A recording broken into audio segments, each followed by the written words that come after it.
Today on Exploring Black and White Photography, we're going to take a close look at texture. Now, texture is in a lot of things, and if you really want to bring out the qualities of texture, sometimes black and white photography is the best way to do it because you don't have to worry about the color. That's just one element, one less element to worry about. So often, black and white photography is a great way to enhance and to bring out texture and to highlight texture. We're going to take a look at that today.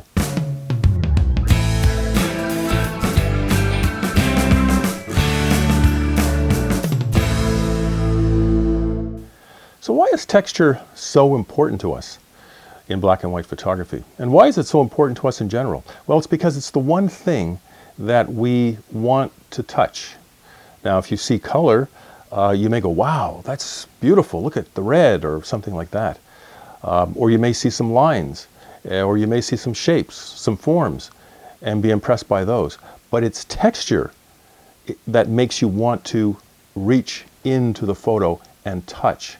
It's a really tactile thing. That's why texture is so attractive to a lot of black and white photographers. Let's take a look at some examples. All right, this first image is texture incorporated. I mean, there's just texture everywhere on this old gnarled tree. Lots of lines, lots of ripples, lots of movement, actually.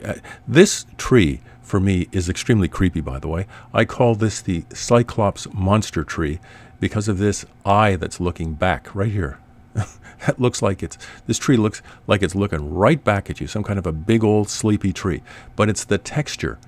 Look at this. Look at all of this texture here and here, everywhere. It's all texture. Black and white photography, it really allows you to show the texture. How about this one? Dandelion, gone to seed, and it's being backlit, which is a great way to show texture. Backlit objects. I've darkened the background to make sure that it's really not a factor, and you can just look at everything in here, and it's texture. You feel like you can touch it, or perhaps even blow on it and release all of the seeds. This next one is actually not black and white. It's a monochrome image, of course, but it's been toned, and nothing works better for texture than wood. And this is an old barn. It's collapsing. There's a big, you're actually looking into the barn and out through the back. There's a hole in the back of the barn, and you can see an old bureau here and everything else. But it's the door here and just these panels, all of that texture. Okay, now this one, this is really I'm going to be interested to see what you think of this, because, you know, when you talk about flowers, you really are talking about color for the most part. That's the big attraction. Now, these flowers belong to a neighbor of mine, and you're walking down the street, and they're not only this brilliant red, but they're also huge. They're like a foot across. And this is the way they look in the real world. All right? Big, bright red flowers. Now, to me, I'm walking by, and that's what's attracting me, is the fact that they're so big and that they are so beautifully red. So why in the heck would you want to turn them into a black and white? Well, again, you can see the texture. The color obviously is there. The beauty is there. But there's something to be said for this. Now, okay, it's not red, not colorful at all, black and white, but there's something about the texture that really pops in this. A totally subjective thing. A lot of people might not want to go there. I'm not even sure if I want to go there sometimes with flowers. You know, you like the color, but there may be something to be said for black and white as well. What do you think about that?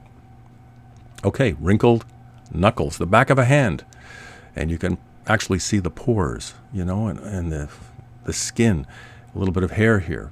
Just something that you cannot grab in a color photo, or at least in my opinion, it's the black and white that really makes you look at. It's very abstract. It is.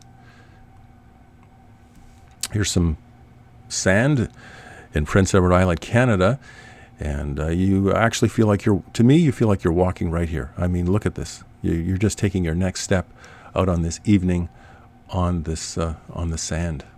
As the bay has receded, the water has its low tide, and it's left all of these ripples and forms and patterns and things like that. And this last one, just to show two different kinds of texture in the same image.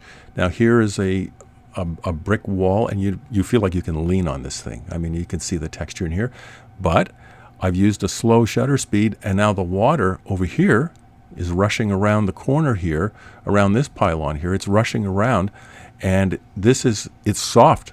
So you've got this hard brick, and then you've got this smooth, softer water. Texture in black and white photography.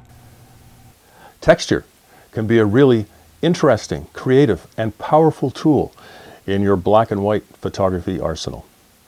Until next time, I'm Ray Scott reminding you it's not what you see, it's how you see it.